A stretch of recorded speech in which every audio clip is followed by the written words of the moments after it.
What is up, everybody? Welcome back to the Starfleet Entertainment. It's your boy Admiral Storm here with my friends Alpal and Mystic for another podcast episode.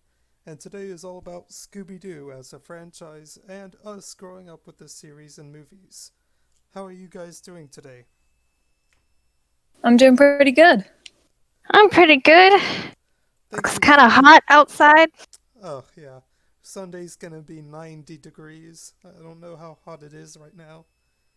That's too much. It's hot enough as somebody who was. Oh, it's 90 degrees right now. Oh, wow. But yeah, I was outside shortly ago. It is definitely nice and toasty out there. Well, if it's gonna be 90, I will certainly be happy if we go to the island I told you guys about, and I get to go out into the water. Thank you for joining me, though. Now, Scooby Doo first came out in the year 1969 on September 13th. As far as I know, as far as I could find, there are 13 different Scooby Doo series, or I guess reboots or versions. There are 5 live action movies and 43 animated movies or television films. Scooby Doo is about a group of longtime friends and their dog who solve mysteries and crimes all around the world as the famous Mystery Incorporated. The team includes Freddy, Velma, Daphne, Shaggy, and the dog Scooby Dooby Doo. It is a wildly popular franchise with a huge fan base, and the three of us decided to do this podcast in light of the recent movie Scoob coming out to stay with the relevancy. So let us get started with when we first started watching Scooby Doo. For me, it's hard to say. I most likely have watched since I was little. I just watched it a lot more, or I could remember more from the 8 to 16 age range. I've seen quite a lot, given I have never watched a particular season or version all the way through. I've just seen episodes here and there. What about you guys? Okay, so I have kind of a funny story. Um, when I say that I've been watching Scooby Doo all my life, I literally mean all my life. We Same. have we have this family home video of like when I was still in the hospital, and you can hear Scooby Doo in the background. Huh, That's really cool. that's awesome. Yeah, so I'm not exaggerating with like, oh, I've seen it all my life. It was literally in playing in the delivery room. I don't have uh like video proof of this, but I know that I've been watching it pretty much all my life because I do not remember a time where I didn't know what Scooby Doo was. Like my earliest memories go back to when I was like 3 or 4, and there's Scooby Doo there. Like, and I don't remember like a specific time when I just started watching it and I didn't know what it was. I assume that my brother watched it before me, and so it was just already that environment. And I've seen a lot uh, over the various iterations over the years. Yeah, and it's such a well-known show that even, my parents watched it, because it came out, I don't remember. It's been around for such a long time that so many people know it. It's not just a us generation thing, Yeah, since the 70s. And I'm glad Richard mentioned like how many different series and movies, because in preparation for this video, I was just kind of looking back a little bit just to see, and it's kind of amazing how much Scooby-Doo content there is in the world. It really is. It's astounding. And I think I mean, I think it just had like a 50-year anniversary too last year. I believe so. yeah, it's just crazy because especially, when you watch the older episodes, they kind of fit in with the kinds of episodes that they were making. I don't know if you guys noticed, but during the early 70s, they made a lot of shows about like a group of teenagers going and solving mysteries. Yep. It was a very common trope, and it's just amazing how Scooby Doo was so similar to other shows, but that was the only one that really took off. I think I'd have to double check, but I think I have heard before that actually kind of the reason that a lot of those shows existed, because a lot of those shows came out of Hanna-Barbera. Yeah. And at that time, they were focused on, like, they had a quota for making new shows in a year. And to meet that quota, they would reuse assets and concepts a lot. And so if they found a concept that worked, they stuck with it. And they also, like, they made the episodes for syndication to be rerun over and over again, which is why, at least in my opinion, that's why they end up being so timeless, because you don't have to be invested in a multi-episode plot, and you don't really have to have a ton of backstory to understand what's going on. Right. Yeah, and that makes sense.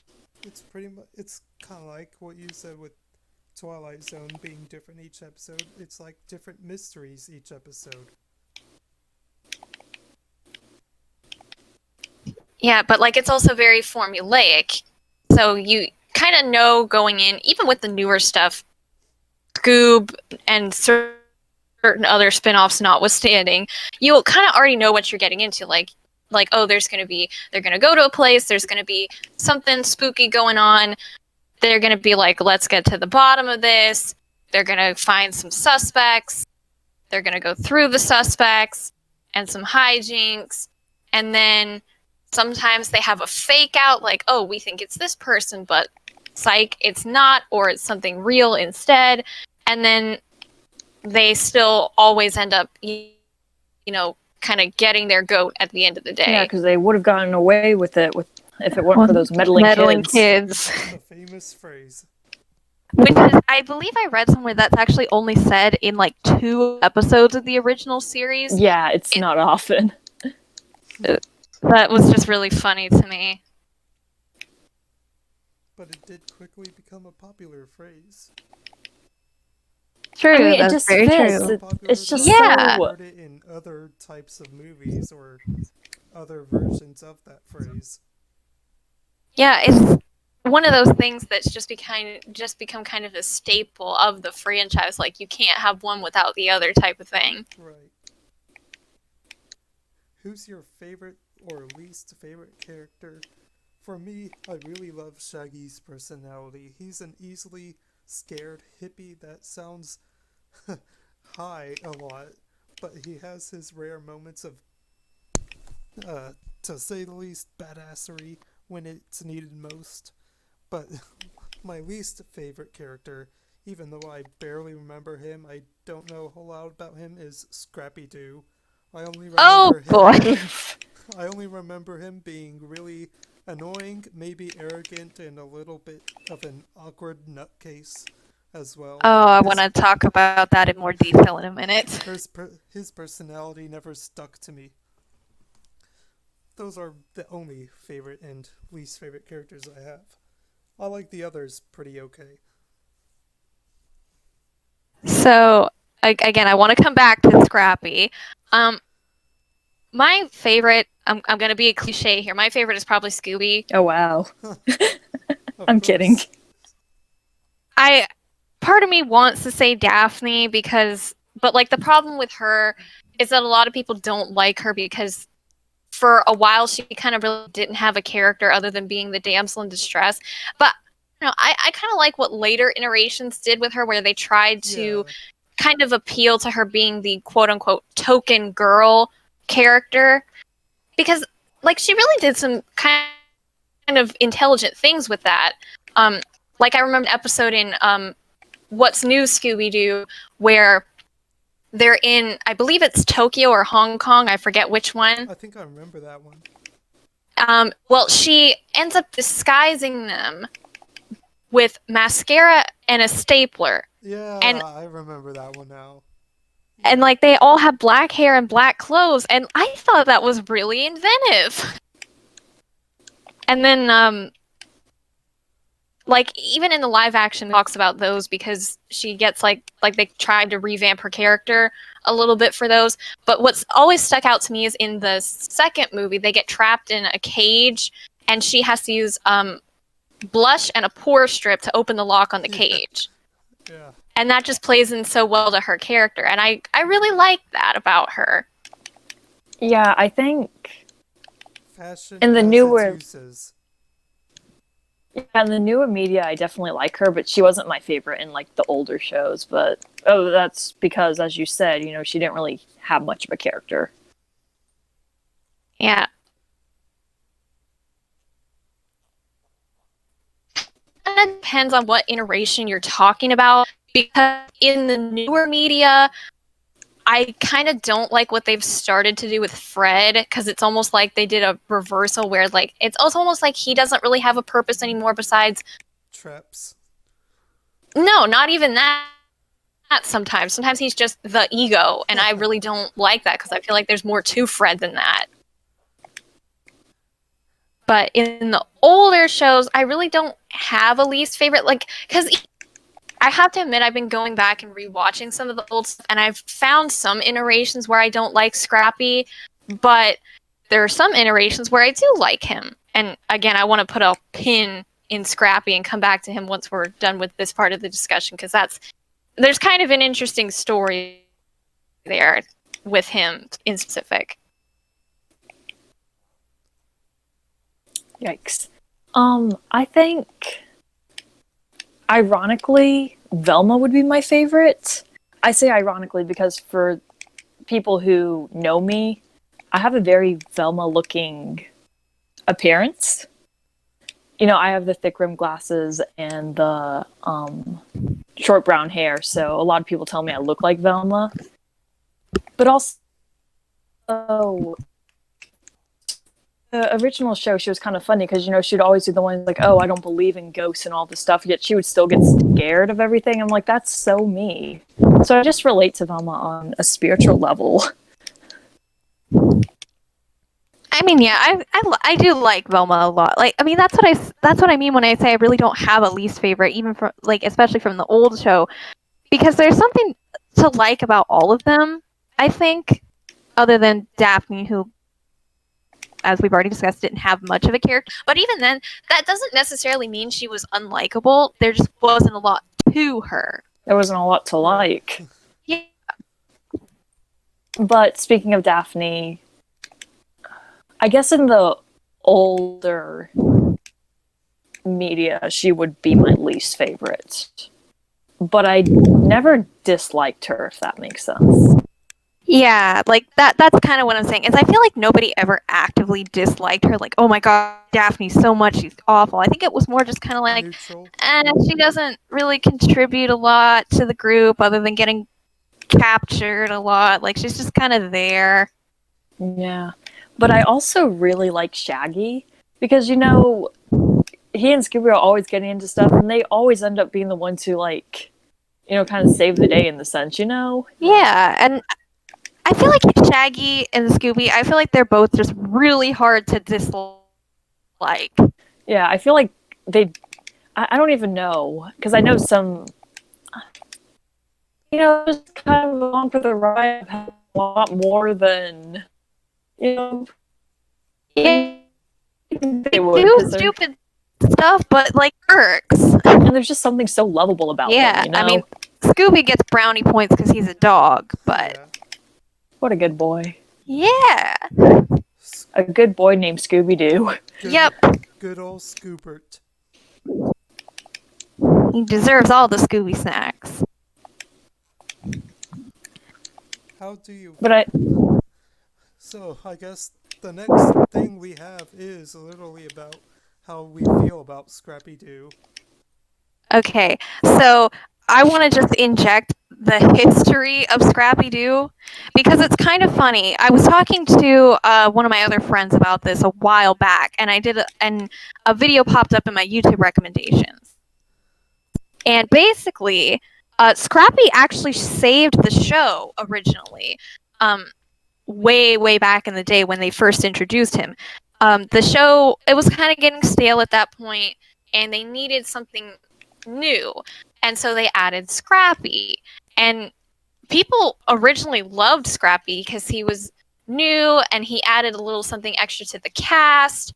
And, like, if you look at the older media, because they really don't touch him in modern media for what I'm about to explain.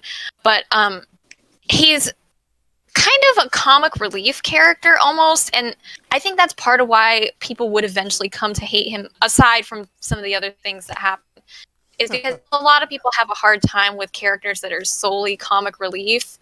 And it's kind of weird to have a character that, like, they're the character themselves in universe is being serious, but they come across as nothing but comic relief to the audience in a series that's largely a comedy. It's just kind of weird to have that. But so Scrappy was such a hit, started adding him like into everything and giving him a bigger and bigger role until they actually started pushing out other members of the cast, like, and I don't know what the exact progression of this was, but from the media I've seen, it looks like they got rid of Fred and Velma first, and then it was, and then they got rid of Daphne, and then it was just for a little while Shaggy, Scooby, and Scrappy, and then they started to add the characters back in. Like first they added Daphne back in, then they added Fred and Velma back in, because people, that was at the point when people really didn't like Scrappy, because they're like, okay, he was cute at first, but now he's booting out characters that we like and taking on their traits. This is not cool anymore. And that's why a lot of people hate Scrappy now, is because he kind of took over. Aside from a lot of the times when he shows up, he is kind of annoying and doesn't really add a lot. Just kind of. It depends. It depends.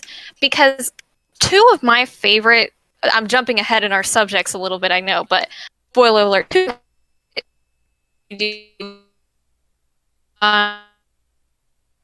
Scooby-Doo and the Reluctant Werewolf.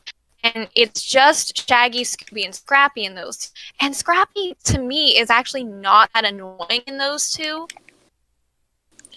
Yeah, I get that. Of course, they totally took him off the rails in the first live-action movie, so, like, if people hate him solely for that appearance alone, I completely understand Yeah, that was a pretty crazy appearance. Right. But yeah, so that's why they don't even, like, show him in the new show anymore, because people hated him so much. They're like, okay, we're only going to bring him back if he's a villain or to make fun of him. Huh. And nothing else.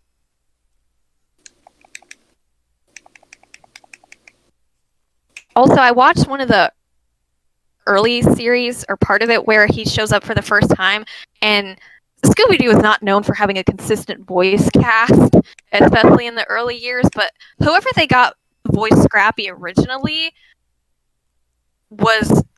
that voice in particular is very annoying to me.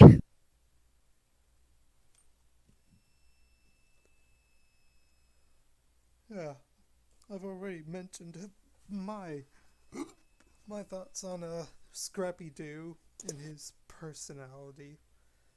But if he works in other series or other earlier media, then that's perfectly fine.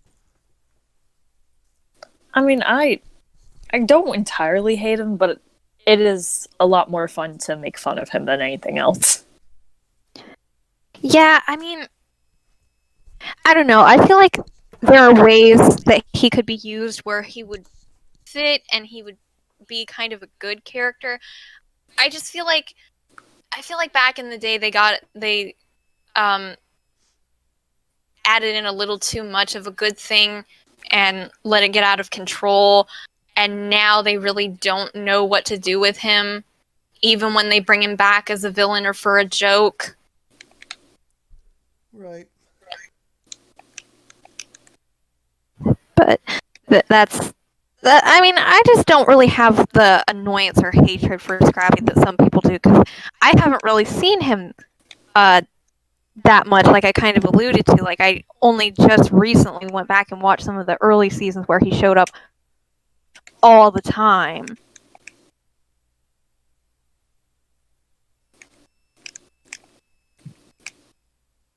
That brings us to our favorite or least favorite unmasking or monster, if you have one.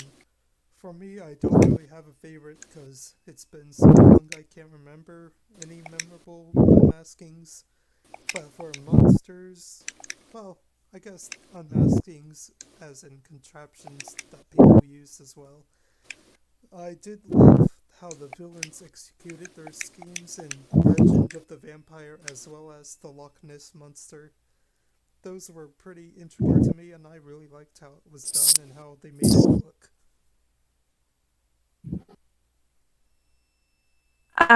Mine would probably be. Well, I know like my favorite. Oh gosh, I did not think through how hard the question was actually going to be.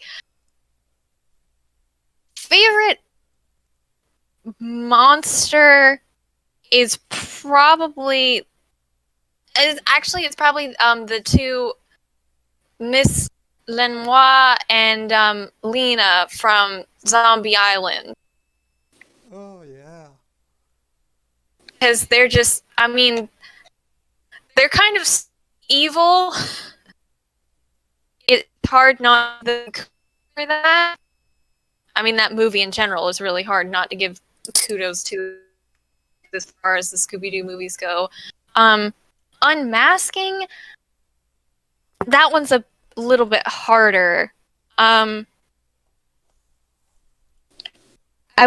keep wanting to say Scooby Doo, Where's My Mummy? Because you find out that the main villain, Cleopatra, was actually Velma the whole time. Because Oh, yeah.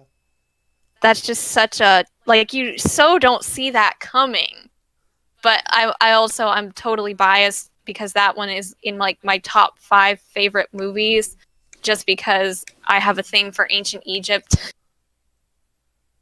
It was a Really? good one. It was definitely a good movie.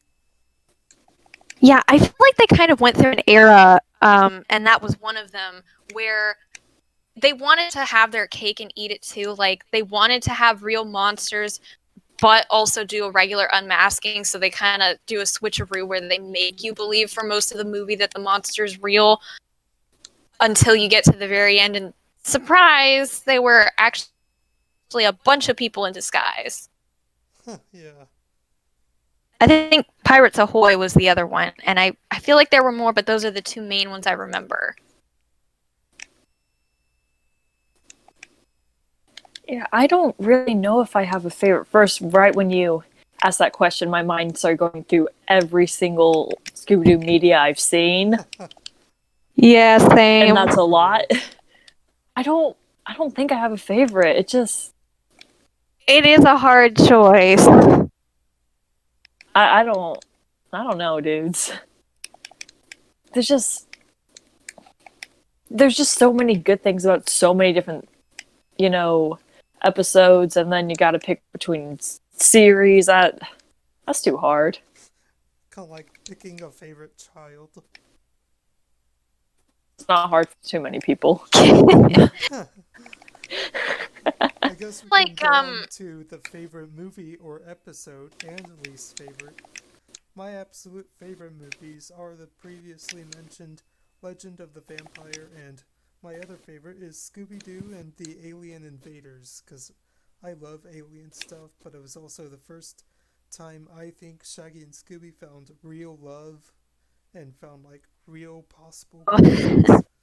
oh, Only I two want to come people back to that in a ever. minute Oh, too. I want to come back to that. And also, it did have the green aliens that you believed were aliens, but turned out to be those people at the satellite.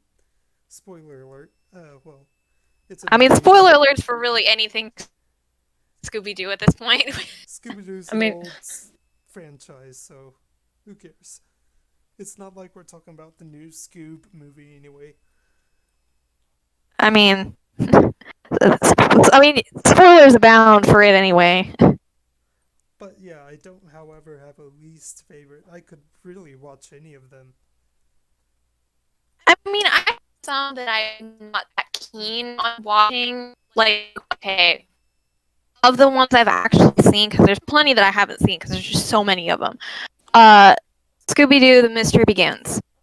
Hate that movie. Huh. Oh yeah. It's just Wait, is that so the live bad. action one? Yeah, that's the The Cartoon first Network? of the live action movies that Cartoon Network did. Okay, yeah, if we're talking Ugh. about live action movies, I did hate the Cartoon Network ones. Yeah, Yeah. I haven't technically seen Curse of the Lake Monster, but I've seen clips. All the clips and everybody I've ever heard talk about it says it's bad. I I haven't seen saw it. Daphne and It was bad. Velma. I've no desire to see Daphne and Velma I at have no all. desire to see it either because, like, I've seen a review for it that went pretty in depth, and it just, oh man, that looks bad. Like, not even. I would argue that maybe The Mystery Begins and Curse of the Lake Monster could be, if you've never seen anything Scooby Doo before and you don't have any attachment to it, you might be convinced they're okay movies. But like Daphne and Or Velma even isn't even a good laughable. movie. Hmm? Or even laughable, but Yeah. But like like Daphne and Velma is just like not even a good movie.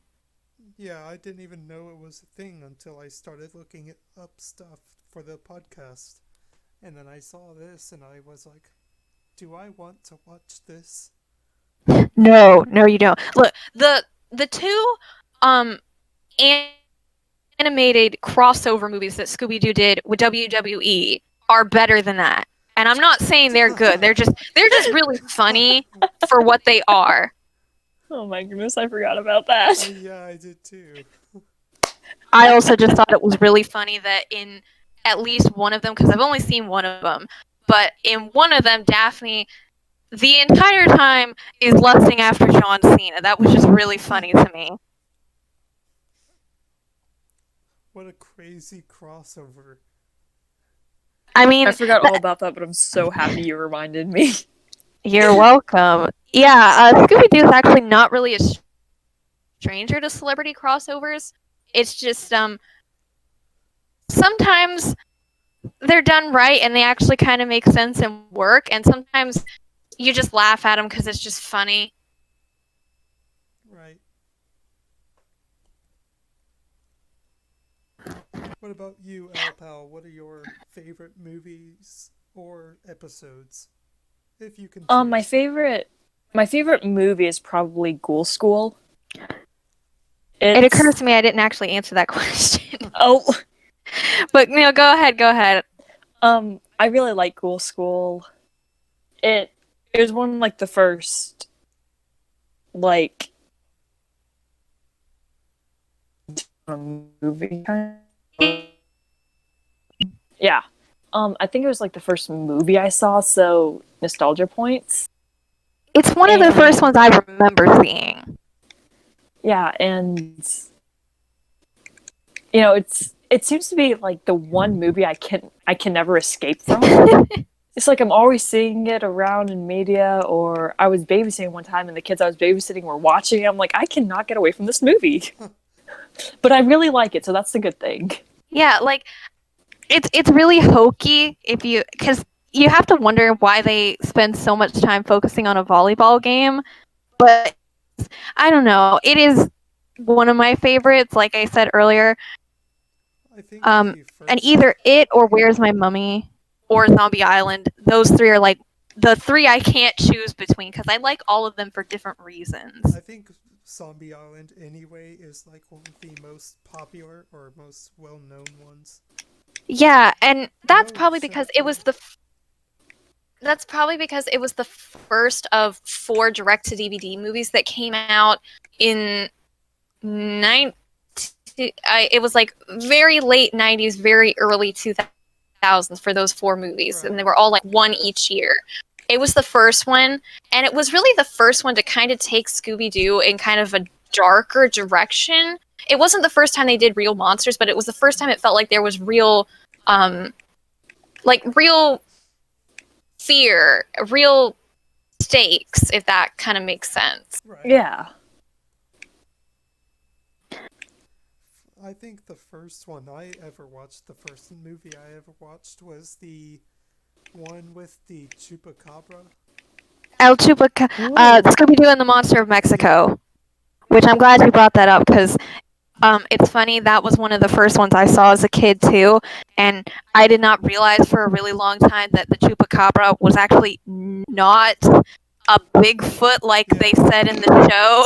I didn't know whether I should say chupacabra or Bigfoot, because Well, Did they they make it call it really confusing? chupacabra in the movie, but it's actually the way they present it. It's more like a Bigfoot, and I have to wonder who and why on the creative team made that decision.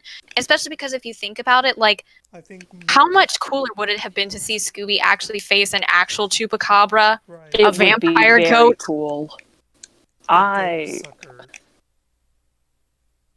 maybe I'm just way too into cryptids, but that would have been awesome. I think it would have been too. Like even if it was fake at the end, I really don't understand why if they wanted to do a Bigfoot movie they kind of didn't do just like a regular Bigfoot, which they probably did at some point before or after that anyway. Yeah. I don't know. Maybe they were thinking it would be too hard to explain what a chupacabra actually was to little kids. Yeah, that's true. Well, maybe they should have done it for all the adults watching. I mean, that's true. Because that makes me think of like if you go back and watch some of the early seasons, especially like the first two, there's a laugh track. Oh yeah, I didn't Oh think of yeah. And it makes me wonder if they originally wanted it to play out kind of like a sitcom, like an animated sitcom. Maybe. I don't know. It really is more of like a family cartoon though, and not like just oh this is just for kids that. Yeah, or it's just a for cartoon for adults. all ages. I don't know. I think I'm going to be watching that show till I'm dead. I don't think they're ever going to stop making Scooby Doo media, so I probably am going to watch it till I'm dead. Yeah, I just I've had problems with a lot of the modern stuff, so I hope they figure it out and start Oh making my god. better Scooby Doo Start content binge again. watching soon. I'll be binge watching until I'm in my 50s. Yeah, I have a lot of issues with some of the choices for the modern Which we're probably series. gonna talk about that later when we Yeah. get into some of the other questions. I have Yeah. a feeling. Which is right now. Which iterations, versions, reboots, whatever, are you most familiar with? Which ones are your favorites and which ones are your least favorite? For me, I am most familiar with Scooby Doo, Where Are You? What's New, Scooby Doo, and Scooby Doo Mystery Incorporated, which I liked, but nowhere near as much as the others. I would have to say my most favorite, number one favorite, is the OG Scooby Doo, Where Are You? So I'm similar. Those are my three most familiar too. The original two seasons of Scooby Doo, Where Are You? What's New, Scooby Doo? Mystery Incorporated, but it's one of the ones I'm most familiar with. And then there's like this era between Where Are You and What's New, Scooby Doo. I think it's mostly called the New Scooby Doo movies. Oh yeah. I'm pretty familiar with that era too. Like I had a lot of DVDs and VHS tapes of that era, and the 4 direct-to-video movies that we talked about that started with Zombie Island. Well, and the 2 live-action ones if those count as an era. the first 2. My favorite, actually, I'm gonna be a heathen. My favorite is probably actually What's New, Scooby Doo. Because I really like the animation style and the movies from that era. Like I was just watching Where's My Mummy the other day. The CGI integration is phenomenal. I didn't even Like know they're it was that old when I first saw it. Like yeah, the animation is amazing for something that old. yeah, like so What's New, Scooby Doo? I believe it's primary. I think it's last year was like 2009 or something like that. But so there are vehicles. There's like a helicopter at one point and a couple of cars, I think, in Where's My Mummy? And the CGI integration is awesome because those vehicles, they're CGI, but they're colored to look like the regular cell shading for the characters. And it's so seamless that unless you're looking for it like I was, you really almost cannot tell that it's CGI and not hand drawn, and that is amazing to me. But my least favorite iteration, is no. I was gonna say it's a hard choice, but no, I remember. Be Cool Scooby Doo is my least favorite iteration, hands down. I also like for the franchise how they mostly kept the characters' clothes the same. Yeah, I think like there even was a point where Shaggy's shirt was red instead of green. yeah, like that happens a lot in the older shows, and I'm trying to figure out what exactly the reason was for that because I have no idea. Like, maybe he just wanted to wear red. I mean, well, the thing is in animation, especially early animation, is a lot of that stuff is a conscious choice. It's usually for time, money, or like visual storytelling purposes. And I'm kind of wondering if they made his shirt red because it's primarily when um, it's just him, Scooby, and Scrappy that his shirt is red. I'm kind of wondering if they did that because he was more of the focus and they wanted him to stand out from the background more. I don't know. But I do like how like What's New Scooby Doo. I think they did a good job of kind of updating the characters' looks a little bit without taking them too far away from their original look. Right. That's kind of the problem with the live action movies, I think, is a lot of the time they try too hard to make them look like they're wearing normal clothes but also keep the old look and it just doesn't work. Yeah. I don't know, sometimes I find it humorous when they try that. I mean, yeah. But like I feel like there's a good middle ground there and it's just hard to land on it.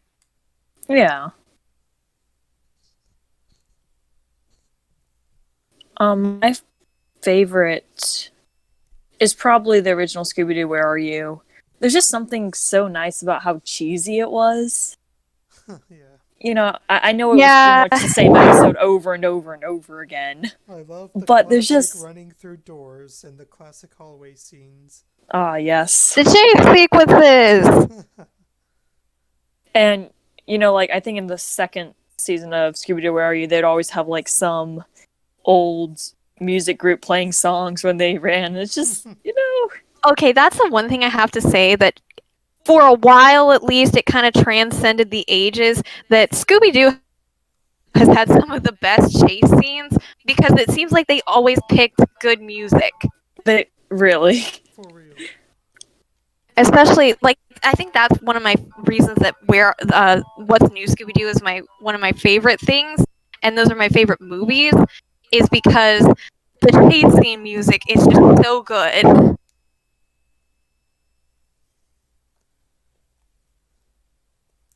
Yeah, but yeah, so I think that's my favorite just because of how cheesy it is. But I also really like What's New Scooby Doo, and Be Cool is probably my least favorite. I haven't really It's bad. I haven't let myself see it. So all I can go by is how other people say it. But it sounds pretty bad. It is like I kind of disliked it from the moment I saw the trailers. But I did suffer through one episode of it, and like it immediately turned me off because the art style looks like a ripoff of Family Guy. Yeah. But so the other problem though, Daphne has become purely comic relief. Ugh. They're trying way too hard to make every single line funny. And Scooby has become kind of a sarcastic jerk. Choices. Some should not be made. Yeah, choices I do not agree with in the slightest. Oof. I can only imagine how that made other fans feel. I think there's a reason it didn't last very long. Right. I just feel sorry for, you know, the kids who that was their introduction to Scooby Doo. Oh, no. Imagine that being what you watch as a kid. Yeah, even that's why I was kind of saying earlier, the not good Cartoon Network live action movies, even those are a better introduction to Scooby Doo than that, because like they're not very good, but they were at least kind of trying to stay true to the source material a little bit. A little bit. A little bit. Ever so little. I mean, I don't know, just it bothers me so much. One thing, how Scooby is CGI in all the live action movies, but he looks way better in the movies that came out in 2002 and 2003. And that's way older technology. Like the first Cartoon Network one I think came out in 2016. Did not look like a cartoon character plastered onto a realistic world. You're doing it wrong. Right. Man, I really enjoy like the first two live action. They were Yeah, like they're they cheesy, do kind of like but yeah, like they're hokey, but Scooby Doo has always been kind of hokey. So I think I liked number 2 the most because of yeah, the monsters. second one gets a lot of points because it does a lot of fan service and its plot doesn't go quite so far off the rails. I don't know, there was something really just I don't know, the first one was just so weird. And I I like just the idea of the. I don't even know if I should call it spirits or ghosts or whatever going into different people's bodies. I'll just say I mean, the thing voices, about 'cause that's that, all that changed. The voices or their minds switched bodies.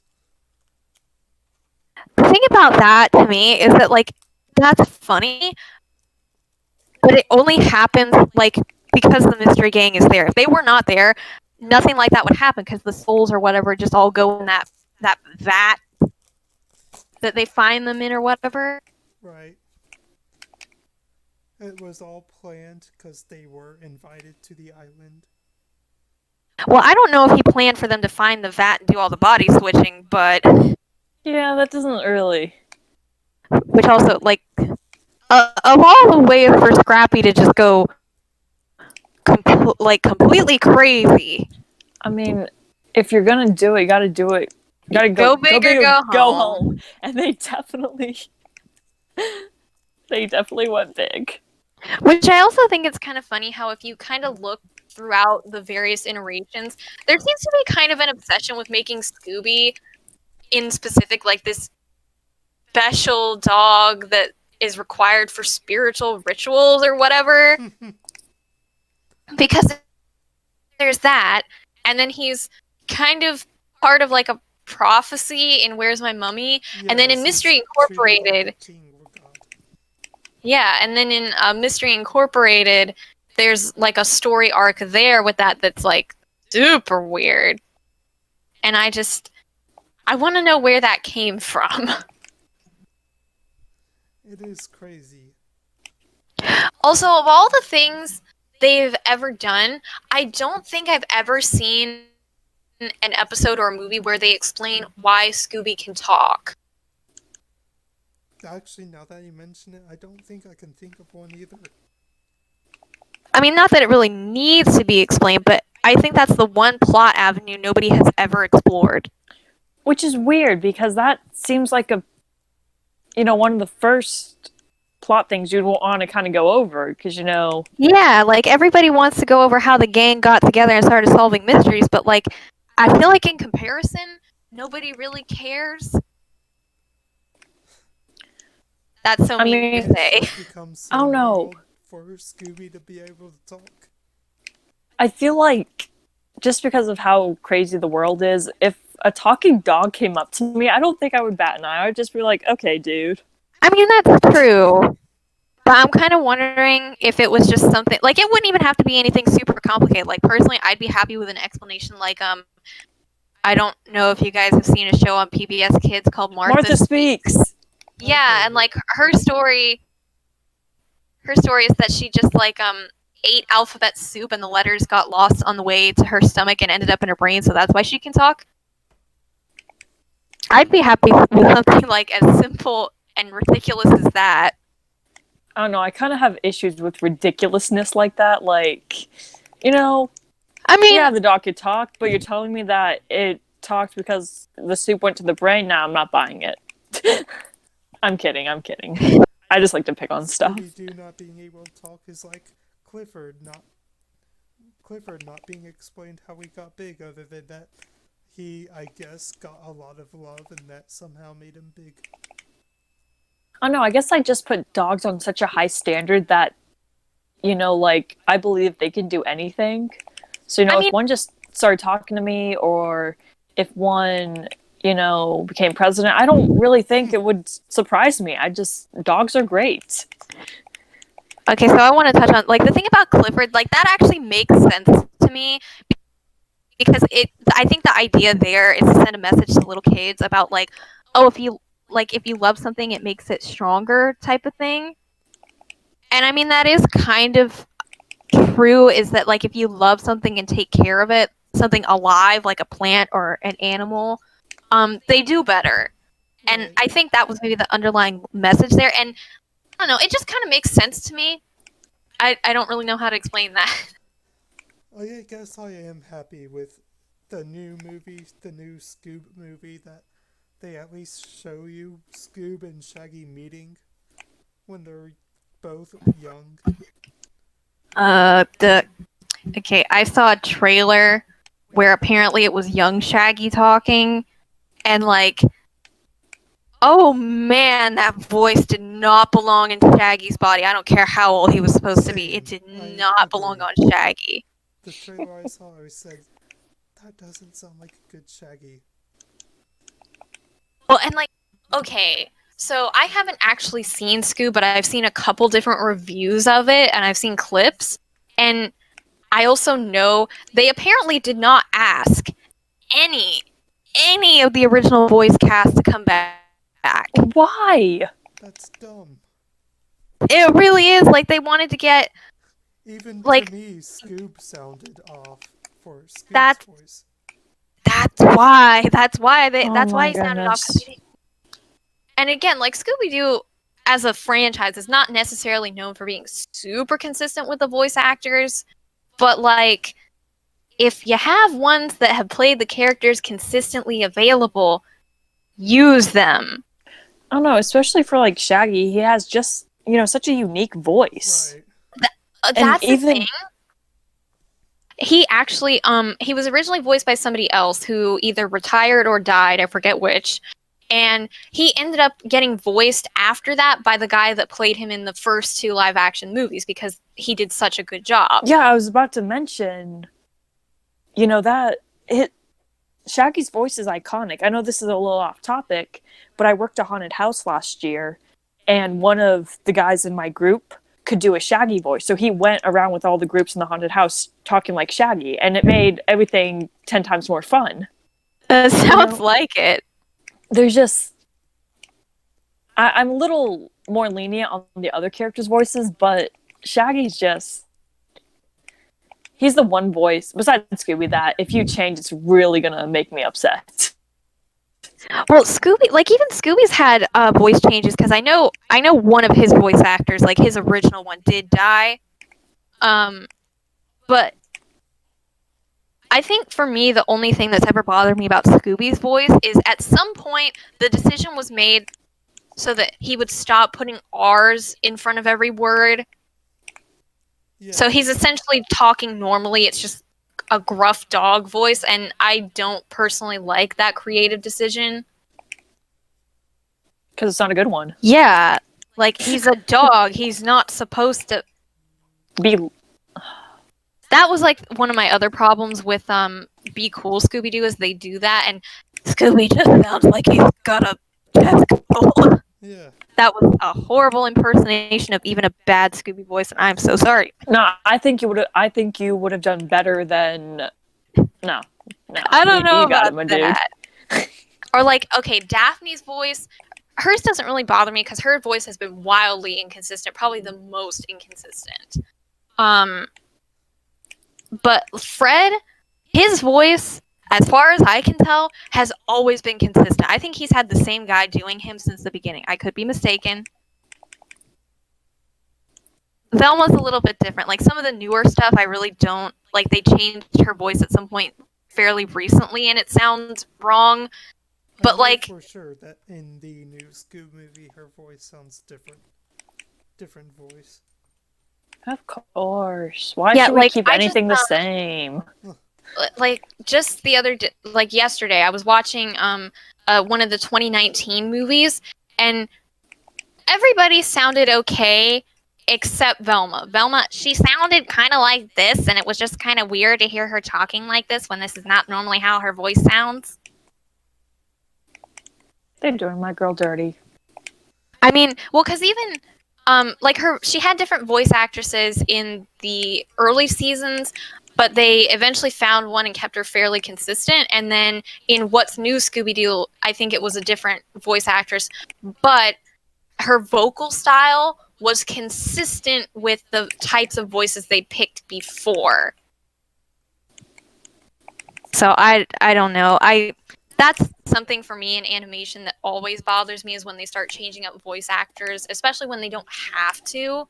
And I hate so much when any animated movie does that thing where they get celebrities to voice characters just because they're celebrities. Yeah. Ugh.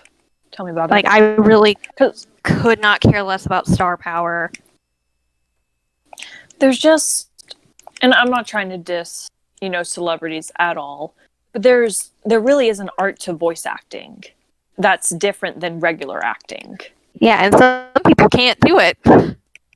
Because, Like you can act, but you can't voice act. because a lot of people think it would be easier because, you're not actively, acting per se.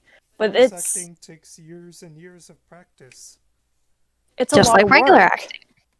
Yeah, and I think the thing is ham it up more because the audience doesn't have your body language and your facial expressions to convey your emotions, so you have to like put more effort into it, and a lot of actors, they don't really know how to do that, and some of them I feel like they maybe can't even do the voice part without moving their body to coincide with it, and that ends up in their lines with a very poor delivery, or like they're just yelling all the time, and it's just bad. Yeah, as someone who does a lot of regular acting, you really rely on your body to help, get your points across.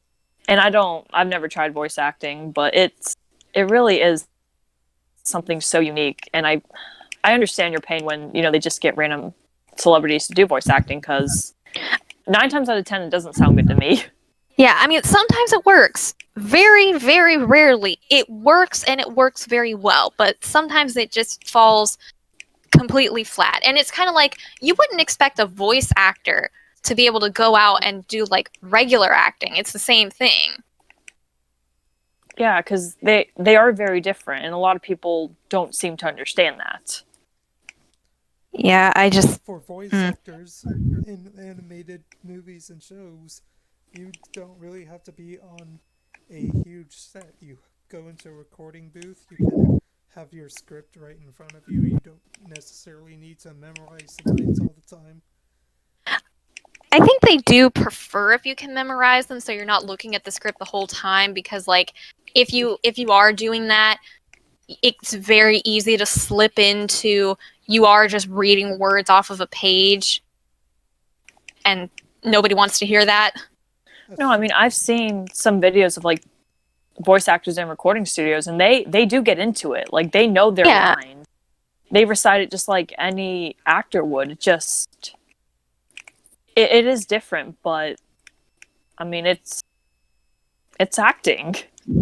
Which I don't know if technology's changed, but I remember like one of the DVD features on Where's My Mummy, you actually have the lady that did the voice for Cleopatra, both when she was alive and dead, which is awesome because those are two very different voices. She was talking about being like a voice actor, and she specifically said like, oh, you can't make hand gestures and stuff because the mic will pick up that sound. I'm hoping technology's improved a little bit in that department, because I would feel bad if they had to just sit there completely stoically still the whole time. I'm sure there is. There's noise background noise canceling stuff and editing and all that. We got off topic somehow. This always happens. I'm not even phased anymore. I'm not really Brings either. us to, if you were put in charge of the next Scooby Doo series, what direction would you take it in? What changes would be made? And this is going to be a long one, so bear with me. If I was in charge, the changes I would make is probably slightly more realistic and relatable personalities while still staying very true to who they originally are, as well as staying true to the original series but with updated, more modern graphics and animation. Mystery Inc. will still solve mysteries internationally around the world. I would try balancing out the amount of bad people and actual monsters, as well as themed specials for holidays, not just American holidays either. To be more inclusive, I would also give a lot more background to our beloved characters, especially Scooby Doo and his family, because how can we have Scrappy Doo and not his sister who gave Oh birth? no, actually, they do. It's very sporadic when they do, but they do actually like you see other members of Scooby's family, and there is like an aunt or uncle that Scrappy belongs to. Oh, okay. I would also love to have a comic book series or graphic novel series to go along with the show. I think that would be really cool. And I might also love to do episodes or specials that deal with different issues to teach kids about them and show how best to solve them, as well as episodes that might teach lessons and good morals. Who knows, maybe a space or time travel special as well. And for Furry and all of them's outfits, I would try to make it more modern, but still keep it true to what they originally looked like, especially like color scheme and all that. That's what I would probably start out with for being in charge of the show.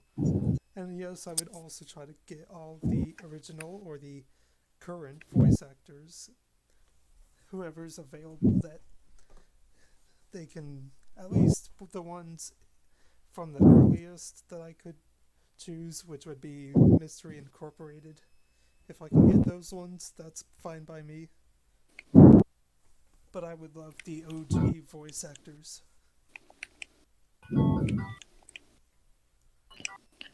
I don't even think it's so much about wanting, the original voice actors, just people who can do the voices and not totally change it. Because I understand people go through phases of voice acting and, voice acting. People retire. Yeah. So it's not even about like, hey, I want the same person. I just want someone who can make these characters sound like what they're supposed to and not make it awful.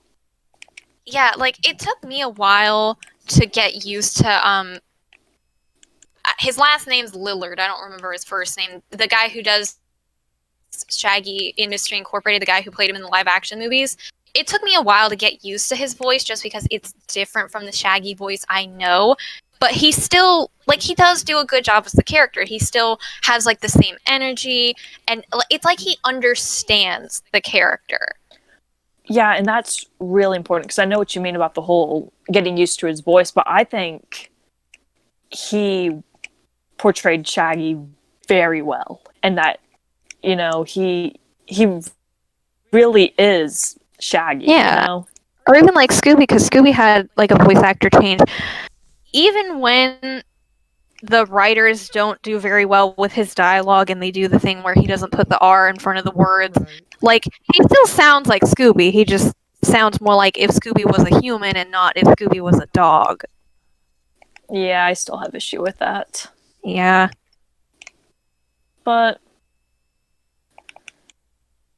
can't win them all, I guess. Yeah. But so if I was put in charge of the new iteration, one, we're not doing the thing that Scoob did. We're not doing this generic CGI that's everywhere now because I'm over that. We're not doing that anymore. Given the choice, I'd also probably stay away from live action too. I'd probably go with like the art style from Mystery Incorporated. I have no complaints about the art style. The art style was pretty on point for Mystery Incorporated. That was probably my favorite thing about that iteration, because I just really didn't like the direction they went in with some of the characters for that. Like, which I guess that's the other thing. There seems to be kind of an obsession in modern Scooby-Doo with trying to pair the characters off, like pair Daphne and Fred together, pair Shaggy and Velma together. I'm not into that. I'm so happy you brought that up because I will rant. Yeah, same. Like, because there's actually a moment where Fred talks about this in one of the newer versions where he's like, why would we mess up like the relationship of the group? I actually agree with him. Like, they work better as a family group, and it's weird to date your family, you know what I mean?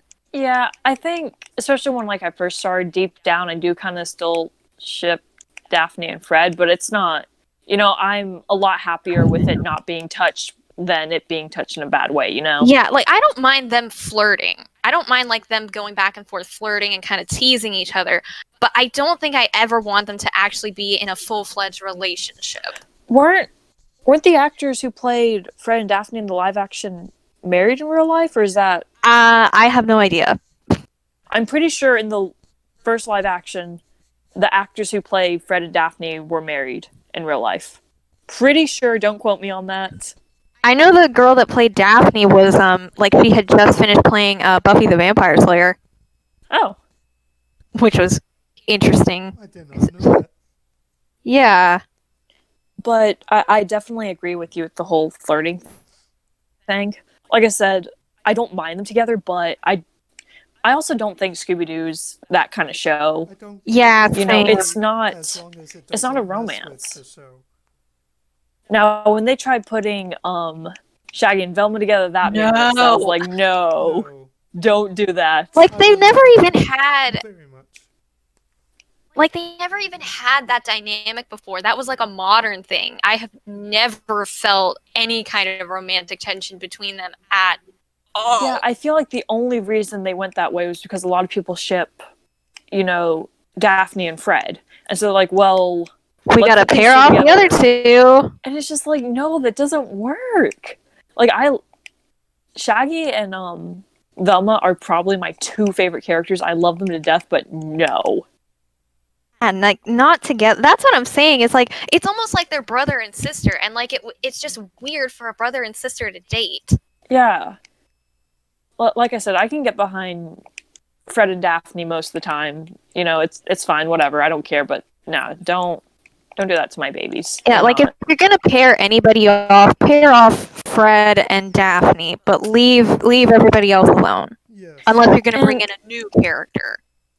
And even then, like, they don't work well together. They worked well together as teammates, but not as lovers, you know? It just... Yeah, I don't think they have really the right dynamic for a relationship that works. Yeah, I see too many issues with it. It just... I was so upset when they tried that. I was like, no, don't do that. But yeah, so...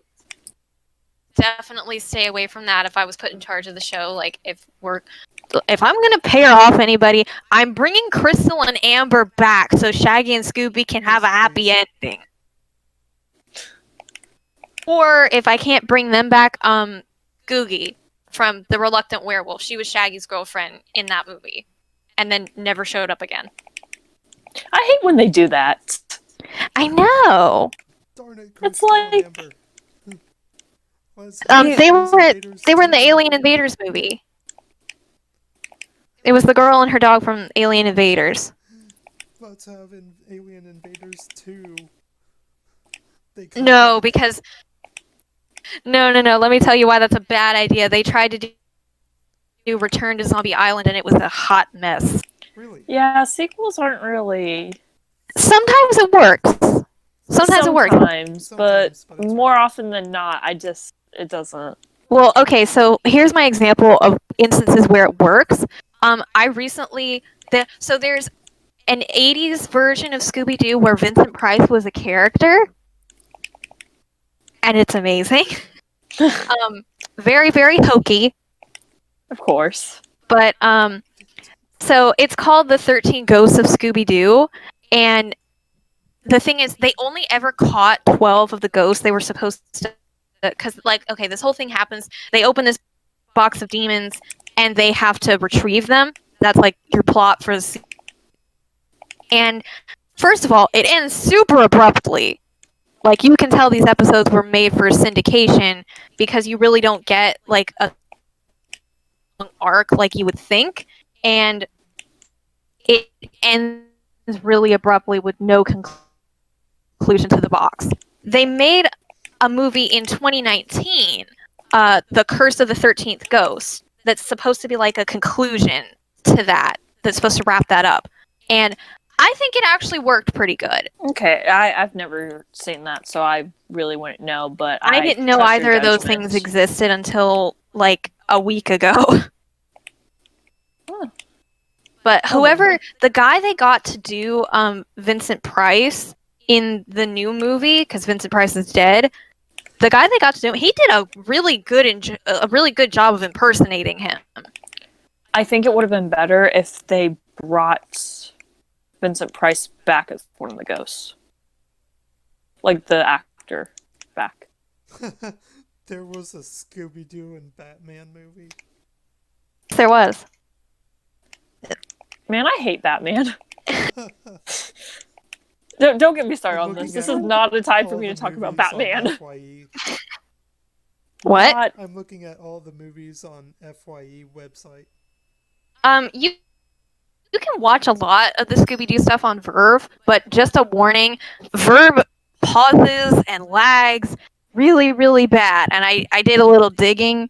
Your internet quality and having premium don't seem to help. Oh boy.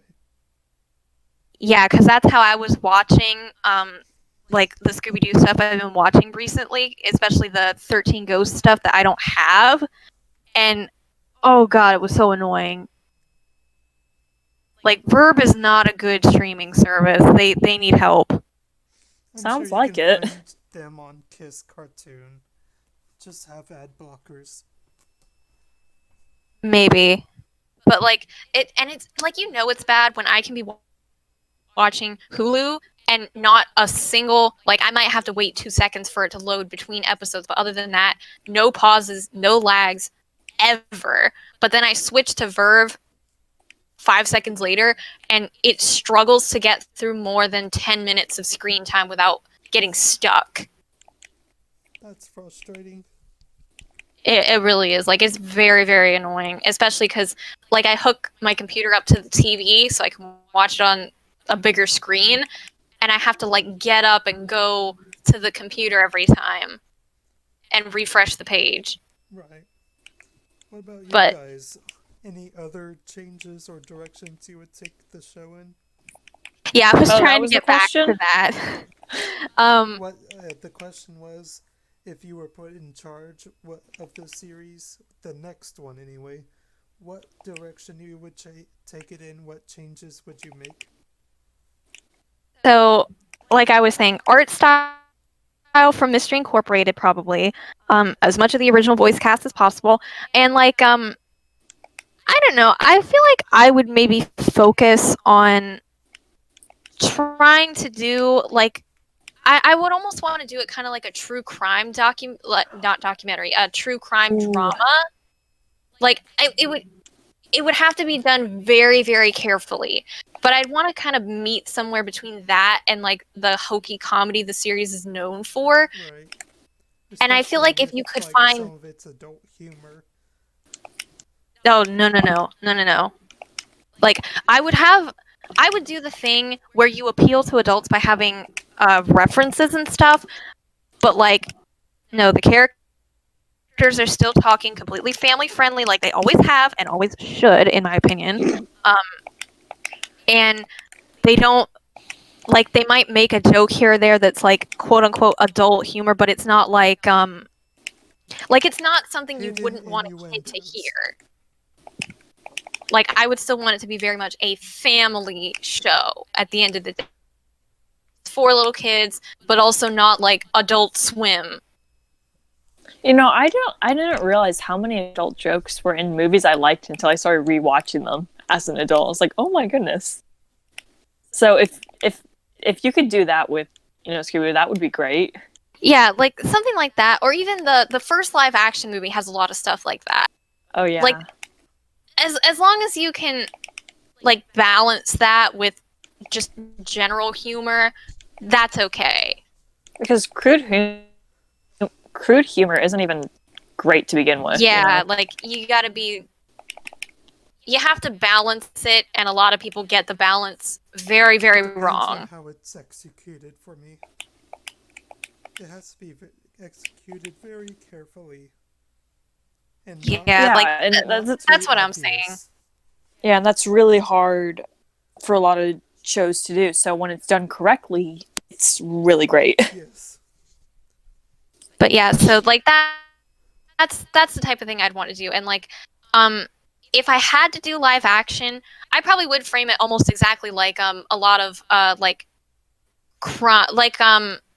one of my favorite shows is Elementary, which is kind of the same, like it's a mystery every episode, like who did it, like a murder mystery. I'd probably frame it kind of like that, like do the faux true crime thing if I had to do live action. But yeah, it would just be like, that's the thing, is like you just have to be so careful about how you do it to get it right, and that's been the problem recently with a lot of modern Scooby-Doo, is the balance is off in one way or another with whatever they try to do. Or they put shipping in that really doesn't need to be there. Oh my god, could you imagine a series being live action, 30-minute episodes, just all live action? I'm just picturing like most faux true crime TV shows like that, they do 1 hour episodes, and the seasons are usually shorter, I think. But again, it's something that I think it could work, but you'd have to be so careful about how you did it. Right. I love the idea. I'm a little more on the side that I don't think it could work because of how careful you had to be. I don't think. Well, it's see, very that's what I'm probable saying. That could be pulled off. Yeah. Like, great idea. The execution's going to be crap. Yeah, that's the problem, is that right now, nobody, in my opinion, there's nobody that really knows how to handle it. So I'd rather it not happen. But if I was put in charge, I would work my butt off to make it work if that's what I had to do. Like they said, okay, we want you to do a live action series, go. Yeah, I think if I had to make any changes, I'd want to be like, the older season, or and I really would like just to see them kind of go over monsters and other cultures. I know they do touch on stuff, but I would like to see that a lot more, because there's so much cool folklore that they could put into like movies. Right. Yeah, And I just think that would be really interesting to see. That's not really a huge change, but it's just something I would like to see. Something that if I was in charge, I would definitely do it. I'm sorry? What? I would love to see lesser known folklore. Yeah, that. Yeah, like even if it's still people in masks, I'd just like to see lesser known monsters and paranormal stuff, because I think that'd be really interesting. Yeah. And I know I'm very much into folklore and myths and all that, but I think that could really, that could make a really good, or even if they did like a TV show where they just went over different, they just found different folklore creatures. Right. Yeah, because I feel like the series isn't always at its best when they do real monsters, but I feel like they tend to trend better when they focus on real monsters. But I don't know. I feel like they need to do a series where you get a mixture and not just one or the other, because it seems like that's usually the way it goes, is they kind of pick one or the other. Yeah. I'm not sure how I feel about like the season-long story arc, because that's what Mystery Incorporated tried to do. And like on the one hand, it does work and it keeps people coming back because they want to know what happens. But at the same time, I feel like there is something kind of to be said for like a story that ends and you have closure at the end of an episode. Yeah. And I think just because, that's what because, like with the original Scooby Doo, it was always very, open and shut, this is it, and then you move on. And I like that. It fits well with them, And not saying that Mystery Incorporated did a bad job with it, because that, not really the case, but I don't know, that's just my opinion. Yeah, like Mystery Incorporated, it's not my favorite. It's also not my least favorite though, because like I don't like some of the things they did, but they still got some of the things right. Like again, I give kudos to the art style because the art style is pretty much perfect. Right.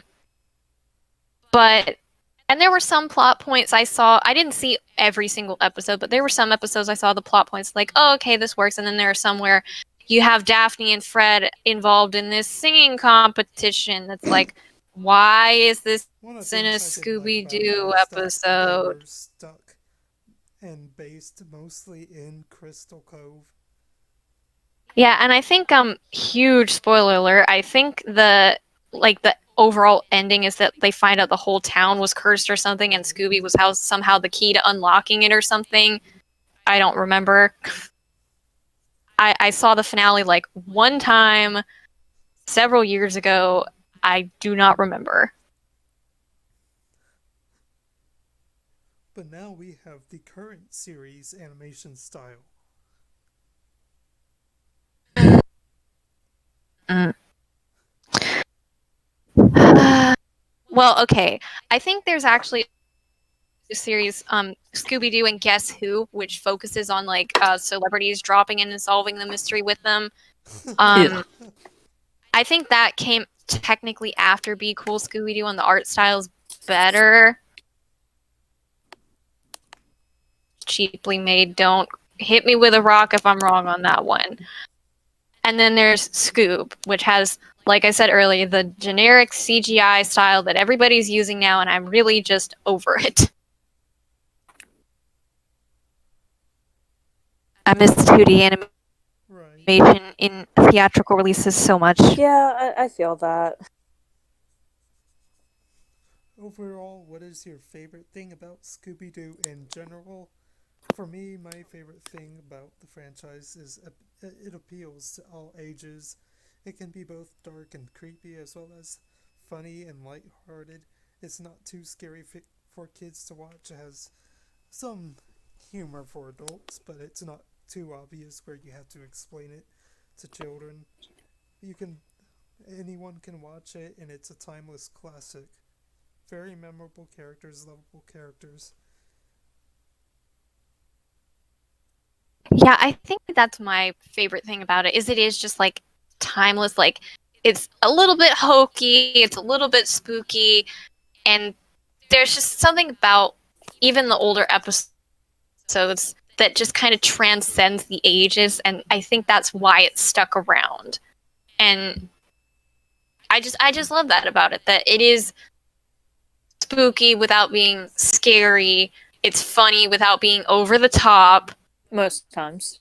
most of the time. Well, when I say over the top, I really mean like it's not trying so hard to be like funny all the time. Like it's not, oh, every line we say has to be a joke or every line we say has to be something super edgy to keep the adults entertained, because if we can't say something edgy for the adults, they're not going to watch. Hate shows that take that attitude. But like it's relatively wholesome and it's timeless. And I love that. Yeah, I think I'm in the same boat as that, Just it's just something about it. Well, and I also think it's kind of interesting how, if you notice, there's actually never really been a ton of like Scooby Doo merchandise on the shelves. True. And that is wholly unique and amazing, especially because I think there were a lot of cartoons in the 80s that were made primarily to push toys, like Care Bears, for example. And I think that's kind of incredible that it's lasted this long, and there really isn't that much of like a merchandise market for it, or there wasn't originally. I know there's probably like a ton of fan stuff now, but like you just don't see it that often. I remember having a little plug into your TV joystick Scooby Doo game in it. The controller was in the shape of the mystery van. I had like a, I guess it was supposed to be like a big plastic lunchbox or something that looked like the Mystery Machine. I did have a Scooby Doo plush that like talked if you press his ear. I think Oh, he said Rutro, Rikes, and Raggy. sounds about right. Yeah. Um, and I had a little one wearing a Santa hat that came with a DVD once, and then like the one other thing I had is I have a Game Boy Advance Scooby Doo game that has one game themed after Cyber Chase, and the other one I don't think it's themed after anything in particular, but I don't remember. I need to go back and play that sometime and just see because I think it was mostly a platformer, and as a kid I really didn't understand how it worked. I hate platformers. I I go back and forth because like I like the simplicity, but also modern platformers try to make everything way too complicated because they try to be more than just platformers. I don't know if you've ever played Mario, like the Yes. original Mario, but that is an old platformer. I think that's the reason I hate platformer games. And whenever we talk again about video games, you guys will hear my rant because I'm not bad at video games. But that's a topic for another day. Yeah. Well, I'll agree though that like old platformers tend to be more difficult, but like newer ones tend to be more complicated if that makes And sense. unfair. I think the Very joystick unfair. game I had was mostly platform Scooby Doo games that weren't really based on anything. Now I really just want to go get that Game Boy Advance game and play it and see because I vaguely remember what the other game on it looked like that I don't remember what it was supposed to be themed after, and I'm like, I want to play that and see if I'm better at it now. With all the areas we have covered, is there anything else you two would like to add? I think I touched on everything I wanted to mention. Yeah, me too. Alright, I guess that about does it for today. Thank you, Alpal and Mystic, for joining me in this nostalgic reminiscence of Scooby Doo. I appreciate having you both here. I had a lot of fun. Me too. I really enjoyed this. You know, Yeah, it's a really popular topic and one that, you know, is so dear to so many people that we it's just also just fun, Yes, and also there's just so much to talk about. a lot. I hope you all enjoyed. Please leave a like if you are new, subscribe, and slam that notification bell to be notified when I upload or go live in the future. Thank you all for watching, and please stay safe, happy, and healthy.